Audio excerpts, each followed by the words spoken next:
Sa aklat po ng Mikas, Kapitulo 7, talatang 18 hanggang 19. Sino ang Diyos na gaya mo, na nagpapatawad ng kasamaan at pinalalagpas ang pagsalangsang nung nalagay sa kanyang mana? Hindi niya pinipigil ang kanyang galit ng magpakailanman sapagkat siya'y nalulugod sa kagandaang loob. Siya'y muling magtataglay ng habag sa atin, kanyang yayapakan ng ating mga kasamaan at kanyang ihahagis ang lahat nilang kasalanan sa mga kalaliman ng dagat. Pagpapala po ang sa ating sa magpagkarinig ng kanyang mga banal na salita. Kukunin po mga kapatid. Isang mapagpalang araw po niyan pinagkaloob sa atin ng Panginoon na bagaman maulan ay ipagkalatanggap natin ang biyaya po mula sa ating Panginoon. Masaya po ba tayo mga kapatid sa ating pong pinagsalusaluhan kaninang umaga sa pinag-aralan po natin? Napaka ganda po ng ating pinag-aralan mga kapatid na kung dadagdagan po natin, kung inyong mapapansin po yung daong na ginawa po ni Noah, ayon po sa nilutos ng Panginoon. Ilan po ang pinto nung daong? Nung Noah's Ark, ilan po ang pinto? Isa lang. So hindi kayo pwede pumasok sa arko in any way possible, maliban doon sa isang pinto. Sabi sa Bagong Tipan, sabi ng Panginoon, ako ang pintuan. So para makapasok po kayo sa kaligtasang ino-offer ng Panginoon, siya po ang natatanging daan. Sa kanya lang po tayo dadaan para makarating po doon sa buhay na walang hanggan. So para makapasok kayo doon, iniutos ng Panginoon na dapat nasa loob kayo nun para kayo'y maligtas, dadaan kayo sa nag-iisang pinto. Dadaan kayo sa nag-iisang daan. Isang daan lamang po o isang paraan, the only way, which is Jesus Christ. Ito po yung pinag-aralan natin kanina mga kapatid. Bagaman kakaunti sila, sabi din po sa Bagong Tipan, kakaunti rin po talaga ang maliligtas pagdating ng panahon. Kaya po, mapalad po ang bawat isa sa atin na nagkaroon tayo ng pagkakataon po sa kaligtasan ino-offer ng Panginoon.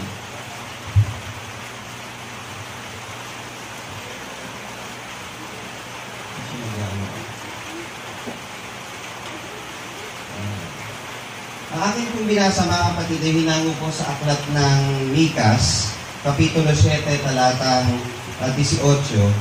Ang ating pong pag-aaralan po sa panahon po ng mensahe sa umagang ito ay ang aklat po ng Mikas. Nung nakaraang mga buwan, ang huli po natin tinalakay po na aklat sa Lumang Tipan, sa mensahe, bahagi po ng minor prophet ay ang Habakuk. Natatandaan niyo po? Bago yun, yung Sepanyas. Ngayon naman po, Mikas. Bahagi po siya ng 12 minor prophet na tinatawag po itong minor prophet, hindi po dahil sa kaunting kahalagahan o kaunting importansya.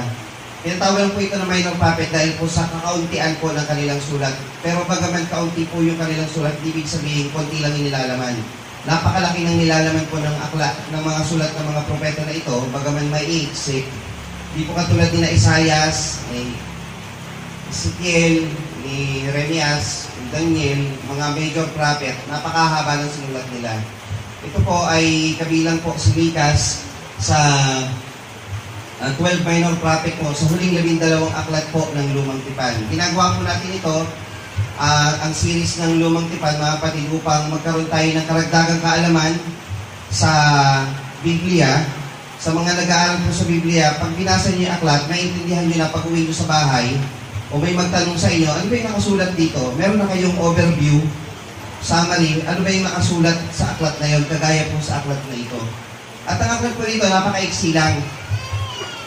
At napaka-compact lang ng nilalaman po o ng message ng aklat na ito. Ang pamagat po, aklat ng Mikas, o aklat ni Mikas, ang po niya, ang tema, o nilalaman, mga aral sa aklat ni Mikas. At ang ating pong paksambatan ay kinuha po sa 7:18 hanggang 19. Sabi po doon, sino ang gaya mo? Sino ang gaya mo? May tanong po si Mikas. Isa po itong tanong na may pagka-amaze, diba? Yung may paghanga. Sino ang gaya mo, Panginoon? Who is like you, Lord? Sino ang gaya mo na nagpapatawad sa kasamaan at pinalalagpas ang pagsalangsang ng nalabi sa kanyang mana? Ni hindi niya pinipigil ang kanyang galit ng magpakailanman.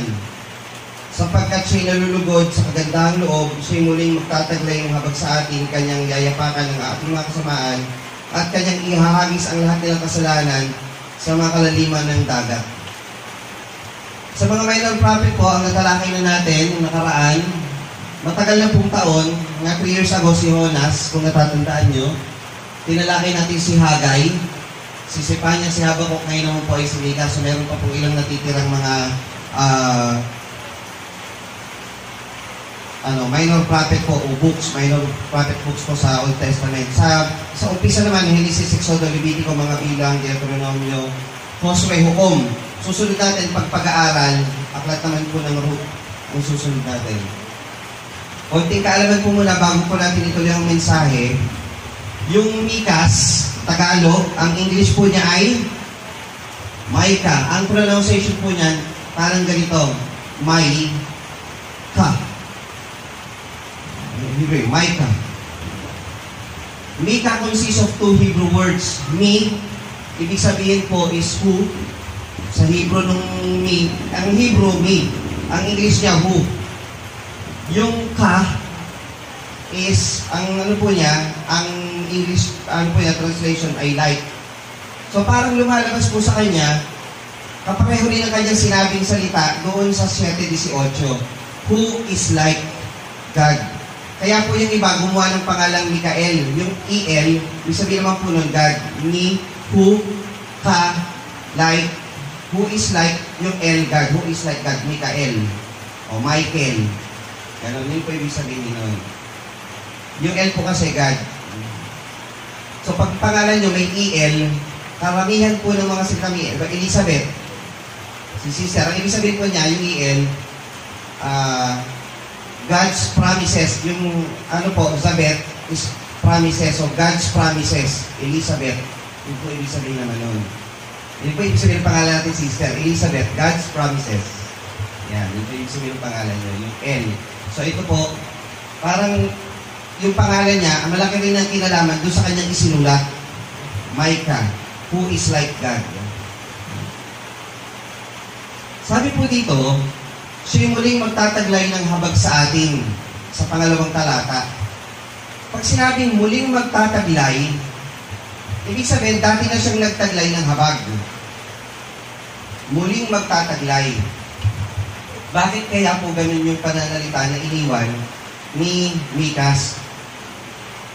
Tanong, bakit ganito ang binabanggit sa talata? Bakit muling magtataglay ng habag? Ano ang naging kasalanan ng bayan ng Diyos? Ano ang pangako ng Diyos na iniwan ayon sa aklat ni Mikas? Tignan niyo po yung Mikas 1 kung kayo po may Biblia. Ang salita ng Panginoon na dumating kay Mikas na Morastita ng kaarawan ni Jotam, ni Akas, at ni Ezekias na hari sa Huda na makikita tungkol sa Samaria at sa Jerusalem. Pagka nakita niyo po yung talata na ito, Samaria at Jerusalem, ibig sabihin, ang sinusulatan ni Mikas ay hindi lang po yung lower part ng Israel, which is yung South Kingdom. Yung South Kingdom, binubuo po ng dalawa, Huda at Benjamin. Pag sinabing North Kingdom, inumanin po yung 10 lipi ni Israel kasi nagkaroon na po ng civil war na hati po ang buong 12 tribes of Israel, nagiging North Kingdom and South Kingdom. Yung North Kingdom, yung 10 lipi, ang pinaka-city po noon, Samaria. Dito naman, ang city naman, sa Lower Kingdom naman, yung Jerusalem. So, ang sinusulatan dito ni Mikas, yung buong bansa, buong 12 tribes of Israel. Kasi yung iba ritong minor prophet, sinusulatan yung yung Huda lang. Pag sabing Huda, yun yung Benjamin at Huda. May mga minor prophet ang sinusulatan naman, yung 10 sa 12 tribes of Israel lang. Pero itong si Mikas, buo na 12. Ibig sabihin, mga kapatid, bakit ko po binabanggit ito?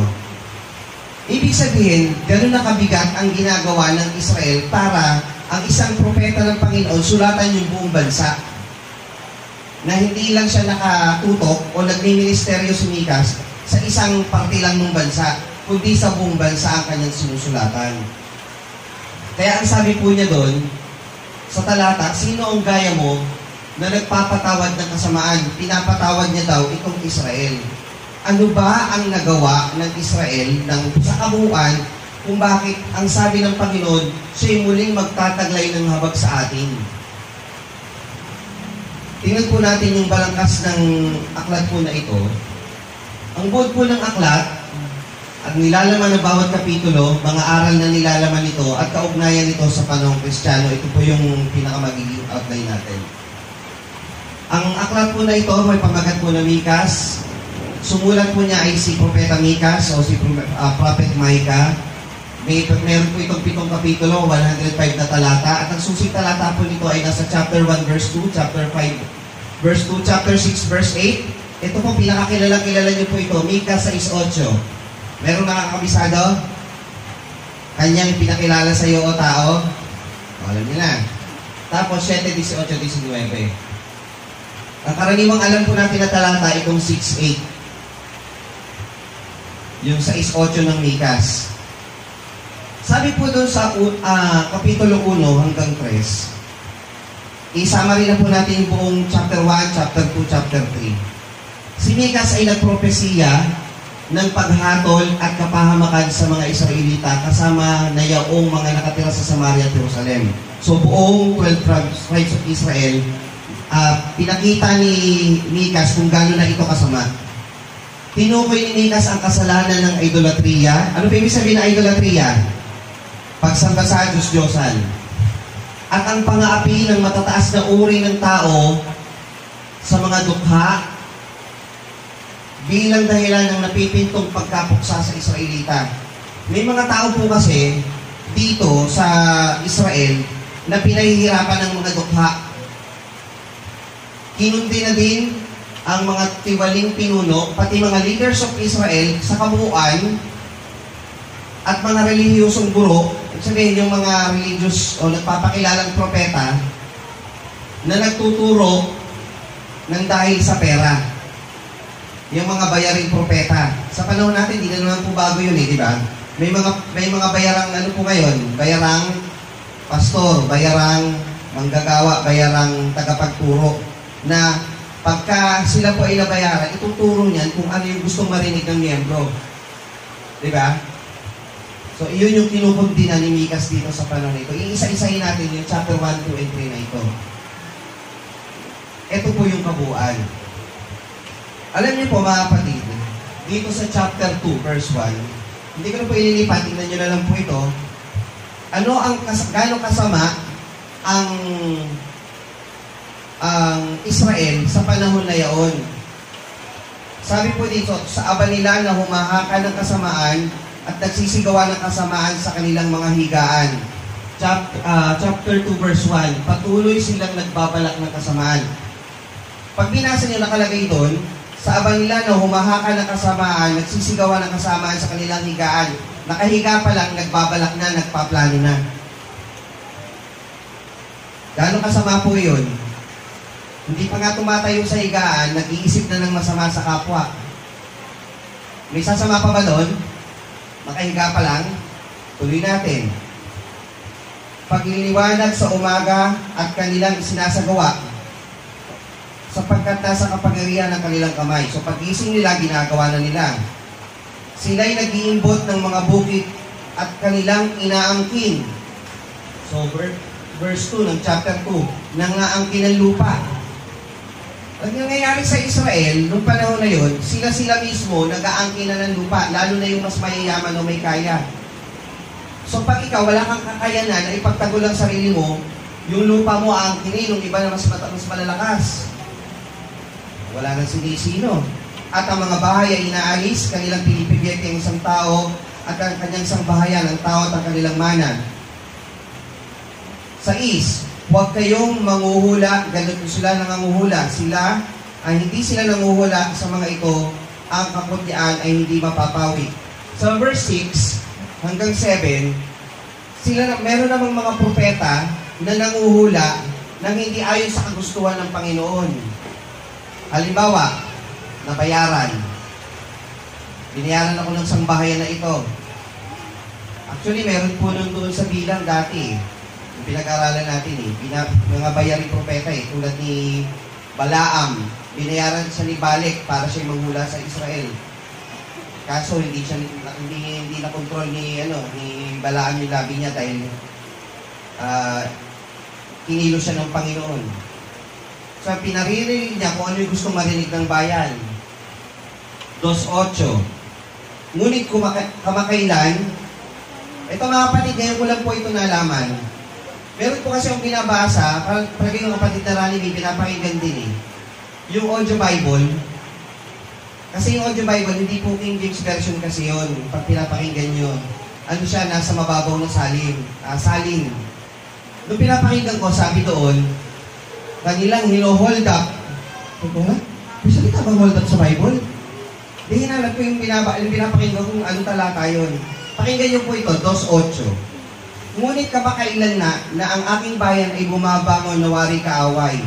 Inyong hinuhubad ang suot na kalakip na balabal sa nagsisidaang tiwasay na parang mga lalaking nagsisipanggaling sa digma. Ulitin natin. Inyong hinuhubad ang suot na kalakip ng balabal sa nagsisidaang tiwasay. So sa isang taong nagsisidaang tiwasay, kinukuhanan daw ng damit. Ano tawag doon? Hold up nga yun. So mababaw na salita. So, halimbawa kayo, nagdadaan kayo dyan sa kinuha yung cellphone nyo, tinutukan kayo, kinuha yung cellphone nyo, ano tawag doon? Akanabag mo. Di ba, hold up yun? Tingnan nyo to, 2:8. Inyong hinuhubad ang suot, kasi yung suot, yan po yung kayamanan ng gamit ng tao sa panahon na yun. Wala pa namang gadget noon, o bags. Di ba? O mga talagang kagamitan noon. Mahalaga na sa isang tao yung may balabal ka dahil pag taglamig, wala kang panlaban sa taglamig. Inyong hinuhubad ang suot na kalakip ng balabal sa nagsisidaang tiwasay. Ano tawag po doon? Sila ay walang pakundangan na magnanakaw. Tinatanggihan nila ang banal na espiritu, nagsasagawa ng pandaraya at karahasan. 2:9, inaapi ang mga balo at mga ulila at mga bata. 9 Gs. Ang mga babae ng aking bayan ay inyong pinalalaya sa kanilang masayang buhay. Sa kanilang mga bata ay inyong inaalis ang kanilang kalulatian magpakailanman. Kayo nagsisibangon, magsiyaon, sapagkat hindi ito ang inyong kapahingan dahil sa karumihan na lumilipol sa makatuwid bagay sa mahigpit na pag-iba. Kung ang isang tao lumalakad sa espiritu ng kabulaanan ay nagsisinungaling. Kita niyo yun, sila ay mga lasing na sinungaling. Matitindi po itong mga to. Lasing na, nagsisinungaling pa. Ano pa? Itong unang parte, sa karaniwang tao, yung hanggang number 5. Yung letter B, ito naman yung mga kasamaan ng mga pinuno. 3:1, tingnan po natin ito. Gano'n sila kasama yung mga pinuno. At aking sinabi, sinasama ko sa inyo na inyong dinggin, ninyong mga pangulo ng Jacob. Ninyong mga pangulo ng Jacob. At mga pinuno sa sangbahayan ni Israel. Hindi ba sa inyo ang pangalan ng katwiran? Kayong napupuot sa mabuti at umiibig sa kasamaan. Tingnan yung ginagawa ng mga leader ng Israel nung panahon na yon. Sila ay kinamumuhian nila ang mabuti, iniibig ang kasamaan. 3:5, nilalaman ng mga tupa. Kayo rin kumakain ng laman ng aking bayan. Kita niyo yun? Parang metaphor na salita, kumakain ng laman ng aking bayan. Sabihin, pinupuksa yung mga, di ba ang bayan ng Israel, tinatawag ng mga tupa.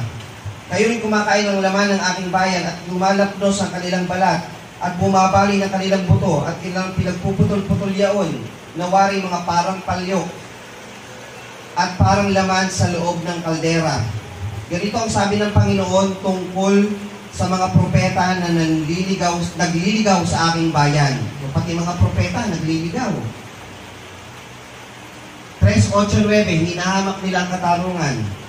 Ngunit sa ganang akin, ako'y puspos ng kapangyarihan sa magitan ng Espiritu ng Panginoon at kahatulan at ng kapangyarihan upang ipahayag sa Jacob ang kanilang pagsalangsang at sa Israel ang kanilang kasamaan. Dinggin ninyo, ito ay sinasamo ko sa inyo ninyong mga pangulo sa sangbahayan ni Jacob at mga pinuno ng sangbahayan ng Israel na nangapopot sa kahatulan at nangagbabaluktot ng matuwid.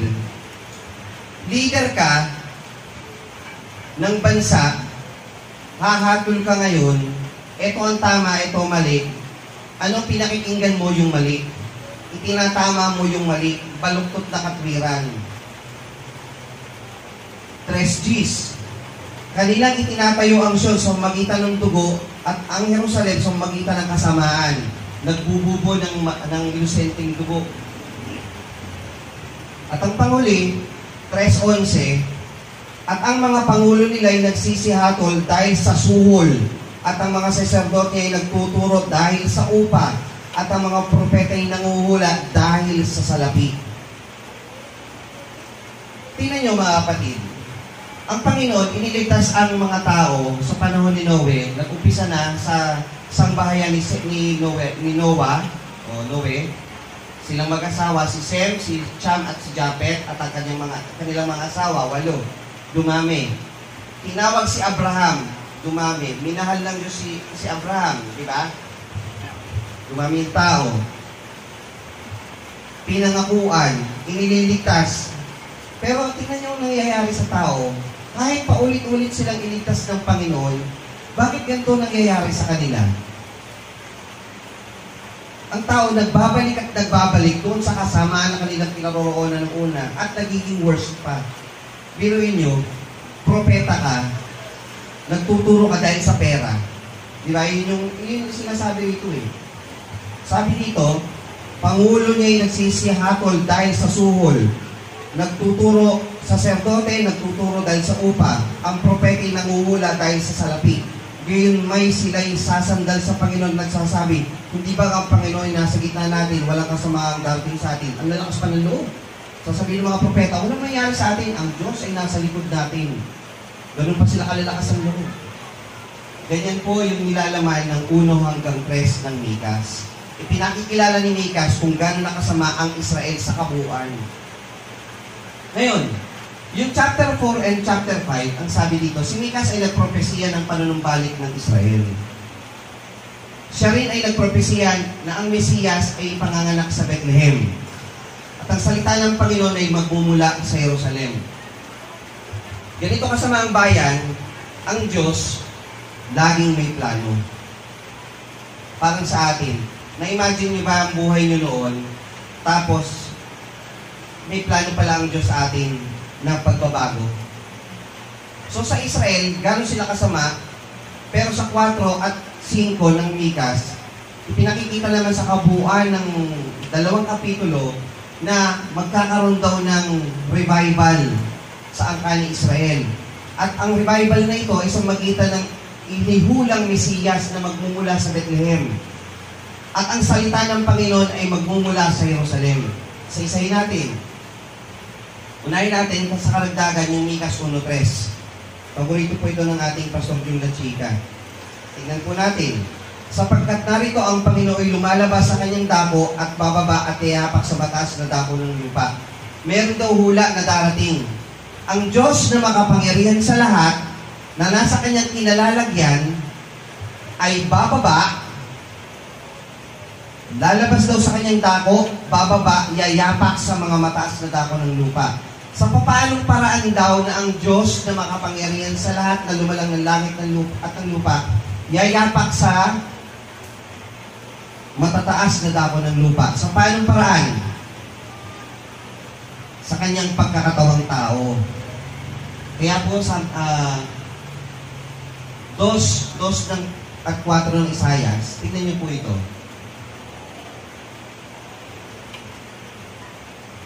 Quatro, 1:3 po muna.